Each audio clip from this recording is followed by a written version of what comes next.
Bismillahirrahmanirrahim. Aujourd'hui, on va faire la deuxième partie du chapitre 3. Ce sera la dernière partie avec une application à la fin. Donc, on commence par les règles d'écoulement plastique. De manière générale, l'évolution de la surface de charge est mathématiquement caractérisée par des relations entre les contraintes et les déformations plastiques. Donc, toujours il y a c'est-à-dire l'objectif, c'est quoi? C'est d'avoir, c'est-à-dire quel type de relation y a-t-il entre la déformation, la contrainte et la déformation. Donc, ces relations définissent la règle d'écoulement. Donc, puisqu'il y a rhéologie, il y a écoulement. Donc, il y a une règle que suit chaque matériau pour s'écouler sur l'effort d'une contrainte. Donc, l'écoulement du matériau qui exprime l'incrément des déformations plastiques d epsilon ij en fonction de sigma ij et d sigma ij de l'état d'écrissage représenté par K. Donc, lorsque je dis incrément des déformations, c'est quoi? C'est la variation ajoutée à la déformation initiale. Par exemple, on avait une déformation epsilon. Donc, lorsqu'on lui ajoute delta epsilon, donc c'est ça l'incrément. Donc, l'incrément, c'est la variation, l'ajout c'est-à-dire en croissance ou bien décroissance. Donc, la règle d'écoulement plastique est définie dans le cas des sollicitations multi-axiales, c'est-à-dire plusieurs axes dans l'espace, la façon dont évolue la déformation plastique, qui peut être exprimée par un potentiel plastique appelé G, par exemple, avec des lambda, est un scalaire. Par exemple, on a l'incrément de la déformation plastique égale à quoi? Égale à d lambda fois d delta G sur delta sigma. Donc, il y a un incrément de contrainte. Donc, c'est ça, la règle d'écoulement, c'est la règle ou bien la liaison ou bien l'équation entre l'incrément de déformation et l'incrément de contrainte. Donc, la règle d'écoulement est dite associée.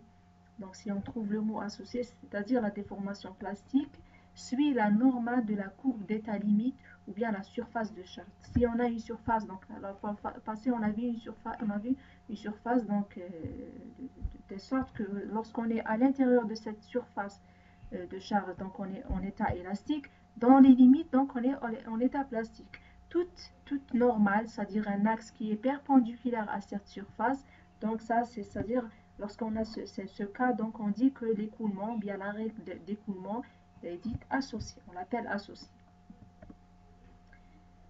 On parle maintenant du critère d'épuisement. Donc d'épuisement, puisqu'on dit il y a cette plasticité, avant la plasticité, c'est-à-dire chaque matériau a un seuil, c'est-à-dire au-delà duquel ne pourra plus supporter les charges, donc il va s'épuiser, c'est-à-dire il y aura la rupture. Donc le critère d'épuisement détermine le niveau de charge auquel la déformation plastique commence. Donc il peut être formulé en fonction de l'état de contrainte et d'autres paramètres K liés aux propriétés d'écrissage du matériau. Donc il y a des paramètres appelés K, on a dit, c'est-à-dire c'est des paramètres cachés. On écrit comme ça en général F, la fonction de charge en fonction de sigma et de K des paramètres d'écrissage égale à 0. Donc pour les matériaux isotropes, donc il faut mettre dans la tête c'est quoi l'isotropie. Donc il a les mêmes propriétés dans toutes les directions, dans les trois axes. Donc la fonction de charge dépend des trois contraintes principales. On parle des contraintes principales sigma 1, sigma 2 et sigma 3. F, sigma 1, sigma 2, sigma 3 et K égale à 0. Donc lorsqu'on a isotropie. Pour les métaux, par exemple, l'expérience a montré que la limite élastique est indépendante de la pression hydrostatique. Elle ne dépend pas de la pression P hydrostatique, c'est-à-dire de l'invariant I. Donc, c'est-à-dire si vous revenez au chapitre 1, même ici, je vais vous faire un petit rappel sur tous les invariants pour voir c'est quoi le I. Donc, on peut donc exprimer la fonction de charge en fonction des invariants J2 et J3 du déviateur. Donc, il ne dépend pas de I, mais il dépend de J2 et J3 du déviateur. Donc, le F est fonction, au lieu d'écrire sigma, donc on va écrire les invariants. Donc, les invariants J2 et J3 et K. On va voir, je vais vous donner les formules de J2. C'est-à-dire, c'est des contraintes, mais c'est-à-dire des contraintes c'est-à-dire liées au tenseur. C'est-à-dire, c'est des invariants liés au tenseur des contraintes. Pour certains matériaux, les sols et les bétons, l'expérience pour certains matériaux, par exemple les sols et les bétons, l'expérience a montré que des variations de volume apparaissent pendant l'écoulement plastique. Donc il y a, c'est-à-dire il y a une déformation volumique. Par exemple, critère de Morcoulon et de Drucker Parger. Le critère peut également se formuler en fonction des trois invariants de contrainte I1, J2 et J3.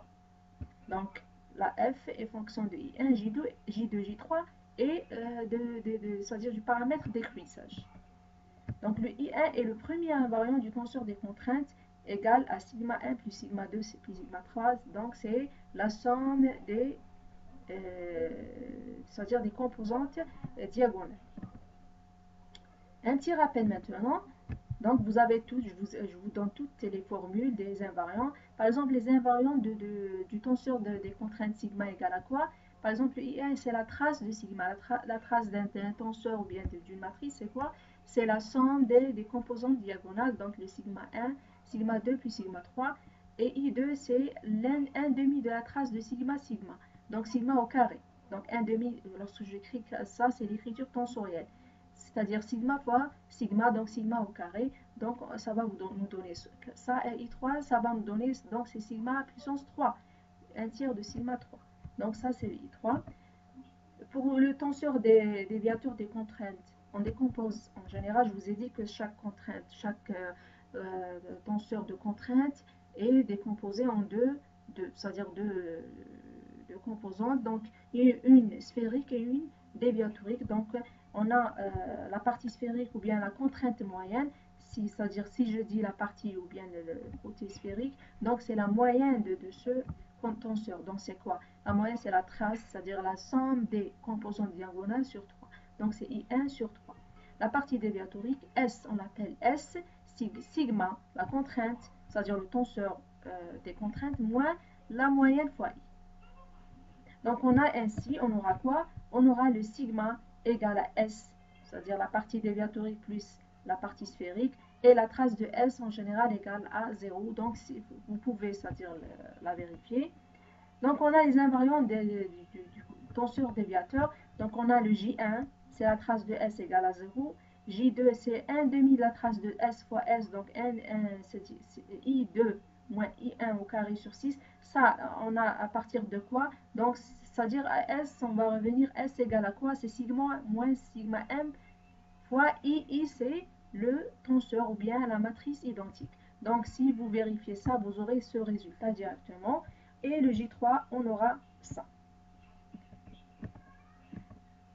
Donc, on appelle critère de plasticité. C'est quoi critère de plasticité? C'est une loi définit explicitement la forme de la surface de plasticité. C'est-à-dire cette forme, chaque matériau a une surface. Cette surface, elle a une forme. Donc, elliptique, sphérique,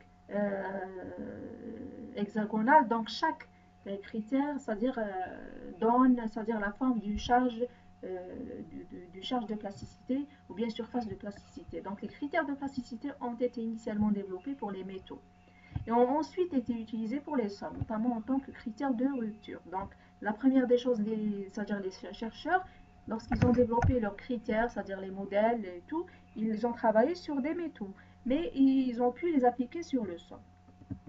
Mais il y a des critères purement pour le sol. Par exemple, on va commencer par le critère de Moore-Coulomb. Moore-Coulomb, c'est le chercheur. Donc, le critère de rupture de Moore-Coulomb est connu comme le critère le plus utilisé dans la pratique de l'ingénierie, c'est-à-dire dans la géotechnie, pour décrire de manière approchée le comportement des sols pulvérulents, donc pour les sables dégradés, et le comportement drainé à long terme des sols fins, saturés, limons et argiles. Donc, vous remarquez toujours lorsqu'on travaille sur un sol fin, il faut toujours travailler sur un sol drainé. Il faut le drainer, donc on travaille sur les paramètres, c'est-à-dire critiques. Pardon, c'est fictif. Par exemple, vous remarquez, vous connaissez tous la figure ou bien, je m'excuse, donc le critère de Moore-Coulomb. Donc ce qui se passe, c'est une figure qui nous donne le comportement élastoplastique et parfaitement plastique du critère de Moore-Coulomb. Donc on a les trois contraintes effectives, sigma 1, sigma 2 et sigma 3. Donc vous remarquez qu'il y a une intersection, on a deux courbes et la ligne d'intersection ou bien critique. C'est-à-dire on ne dépasse pas cette ligne. Donc tout ça, en appliquant cette loi, donc on a ce qu'on appelle c'est-à-dire la définition ou bien l'équation du critère de Moore-Coulomb qui est égal taux. Donc on a le taux, la contrainte de cisaillement égale à quoi? Égale à sigma prime tangente phi prime plus C prime. Donc tout ça, c'est-à-dire vous remarquez, on travaille avec les paramètres effectifs. Donc on a sigma prime, c'est quoi? Donc elle est en fonction des contraintes principales. Donc on a sigma prime égale sigma prime 1 plus sigma 3 prime sur 2 plus sigma prime 1 moins sigma prime 3 sur 2. Donc ça, c'est des contraintes de cisaillement. Enfin, cos moins 2 θ et taux égale sigma prime 1 moins sigma 3 prime sur 2 sinus moins 2 θ. Donc sigma prime et sigma 3, les contraintes effectives principales majeures et mineures. Et θ, c'est l'angle représentant la facette par rapport à la facette de la contrainte principale majeure sigma 1. Donc tout ça, vous l'avez fait en MDS. Ici, ce qui nous intéresse, donc c'est l'application du critère Moore-Coulomb. Donc le phi prime, c'est l'angle de frottement et C prime, c'est la cohésion du sol.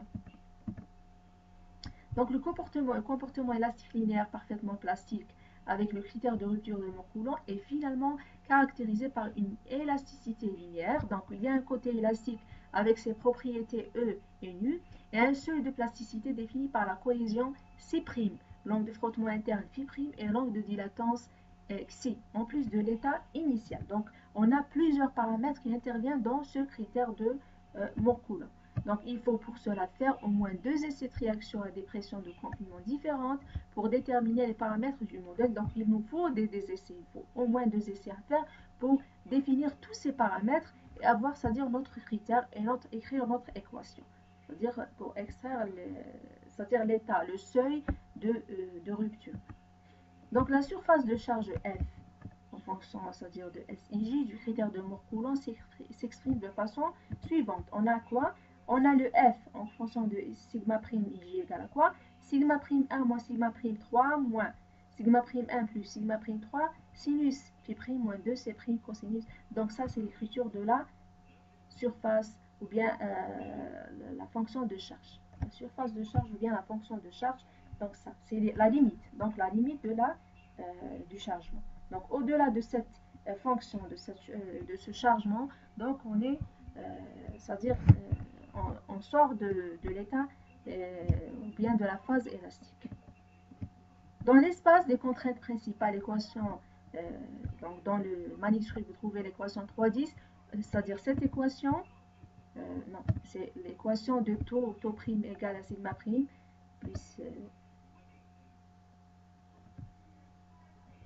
plus sigma fois la tangente. Donc on aura, si on la représente sur un repère, donc en espace, vous remarquez qu'on a, c'est-à-dire sur le plan, vous aurez taux en fonction de sigma. Donc on peut tracer directement, si on a les données, la cohésion, l'angle de frottement, donc on aura le cercle de Moore.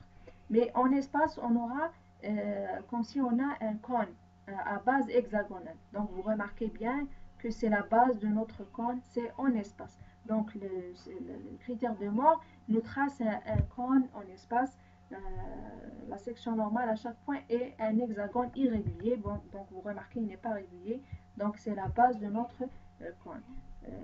Donc ça c'est le tracé ou bien c'est-à-dire l'illustration graphique du critère de Moore-Coulomb. Ça c'est si on a le critère, premier critère, donc normalement, c'est-à-dire il faut mettre dans la tête que le critère de Moore-Coulomb, c'est le critère le plus utilisé dans la géotechnique. Donc il est spécialement, c'est-à-dire développé pour les sols pulvérulents et les sols fins drainés. Lorsque l'angle de frottement phi égale à 0, donc on va entrer dans un autre critère appelé le critère de Tresca. Donc Tresca, c'est un pas particulier du critère de Moore-Coulomb. Donc après des essais sur le plan, Tresca conclut que la classification arrive quand la contrainte tangentielle maximale atteint une certaine limite.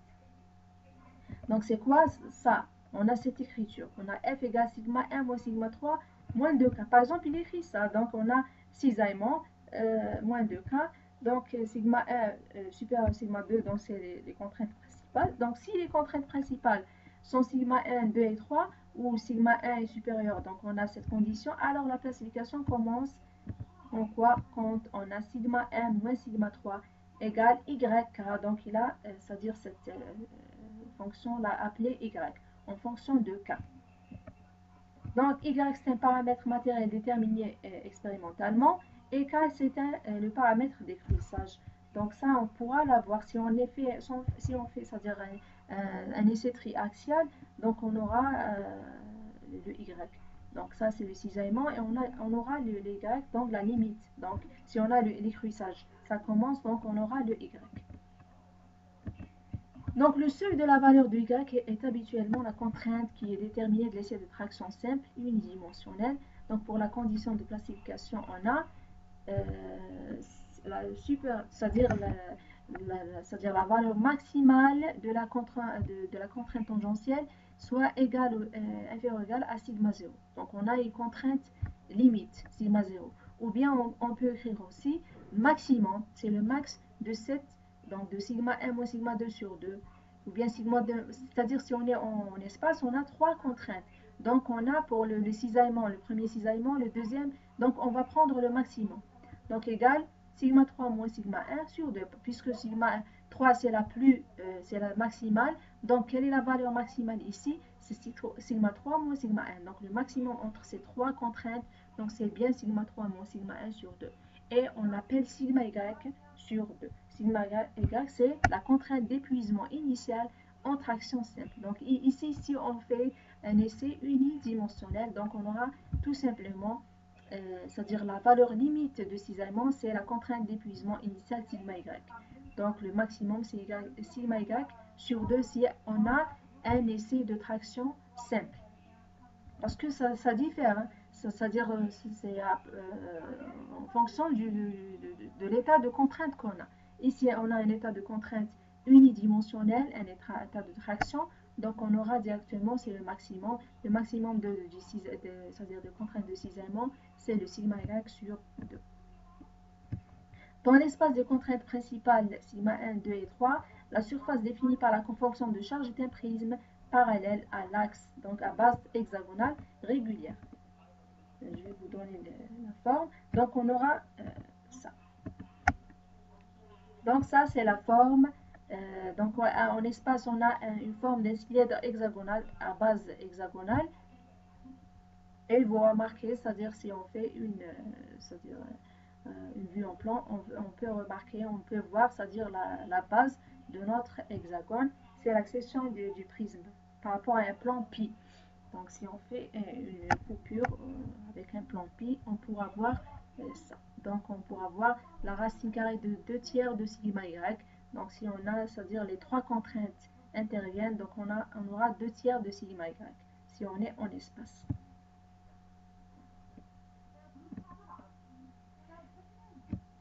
Maintenant, par exemple, si je vous donne les contraintes principales par ordre croissant pour c'est-à-dire les contraintes principales qu'on a, si on a une traction simple, donc on aura le sigma 1 sur sigma. Donc on aura le sigma 1, sigma 2 et sigma 3. Donc les trois contraintes principales. Donc pour un champ de la forme, cette forme. Par exemple, cette forme. Donc si on a par exemple une traction sigma 1, sigma 2, donc on aura ça. Donc ici, on a flexion, traction, flexion, ou bien une torsion, donc rayon interne avec un rayon interne R et E, c'est l'épaisseur, ou bien on a, c'est-à-dire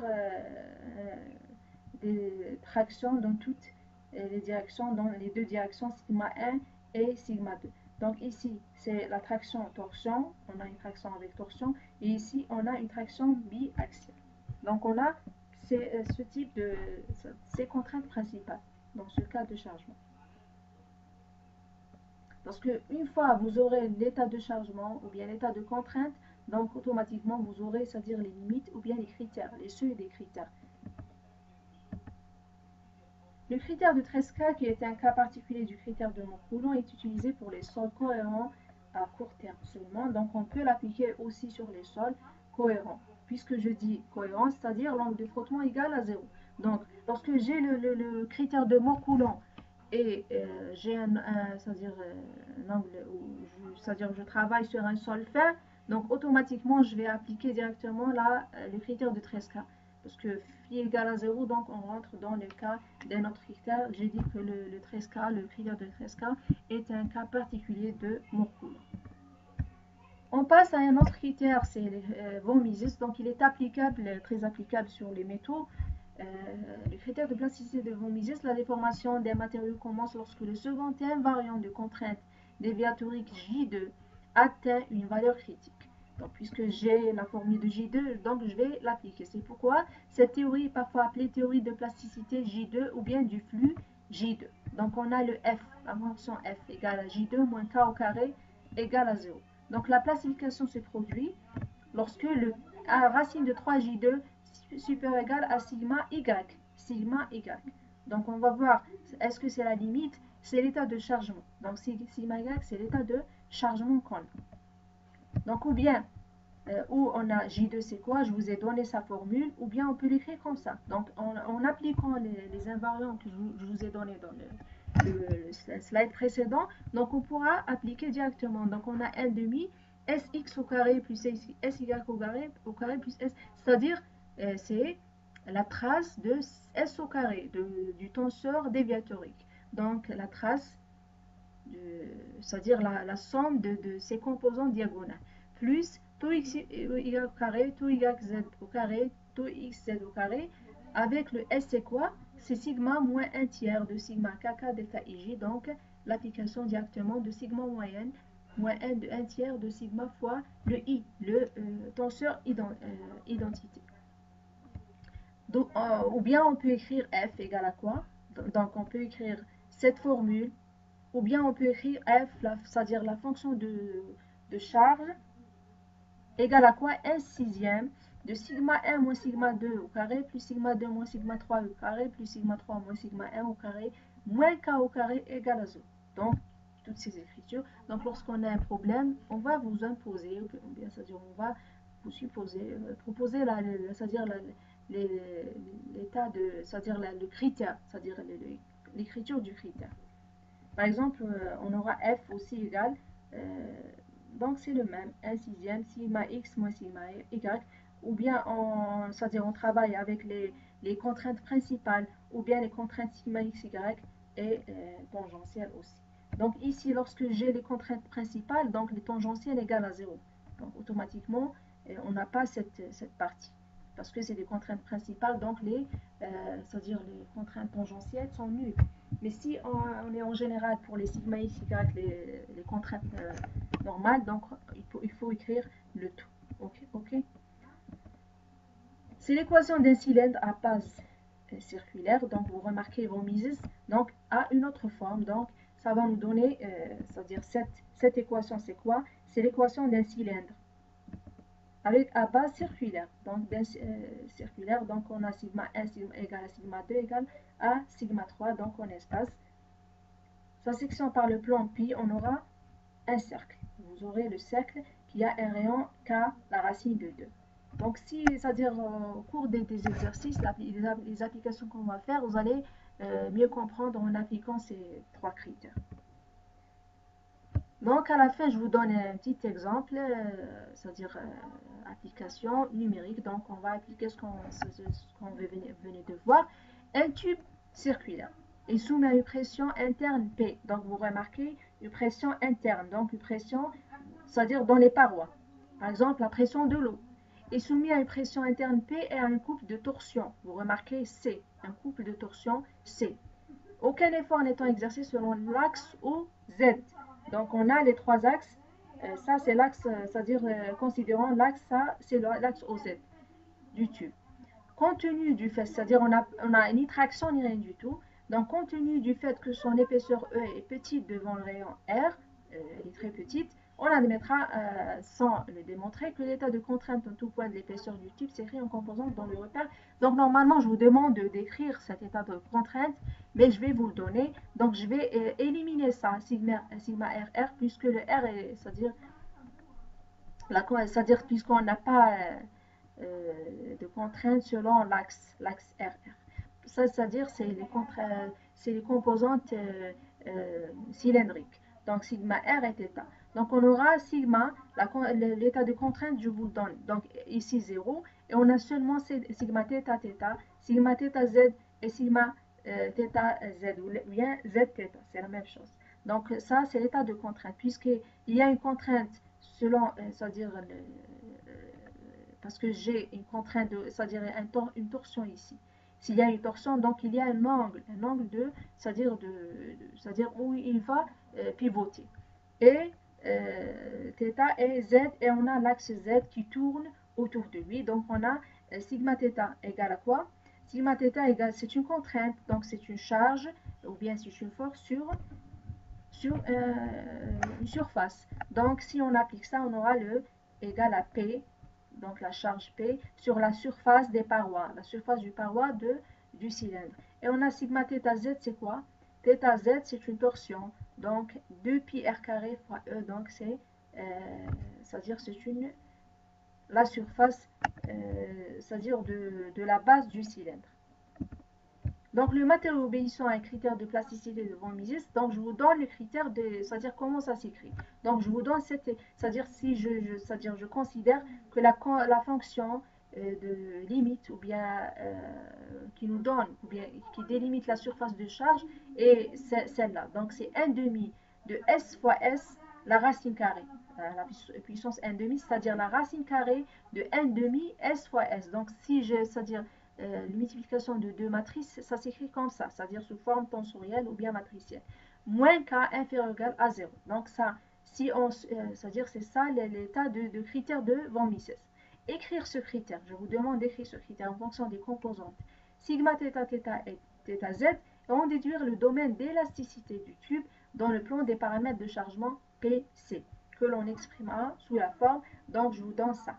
Si je vous donne l'écriture, c'est-à-dire si on applique ce critère, on aura P sur P0 au carré plus C sur C0 au carré moins 1 inférieur ou égal à 0.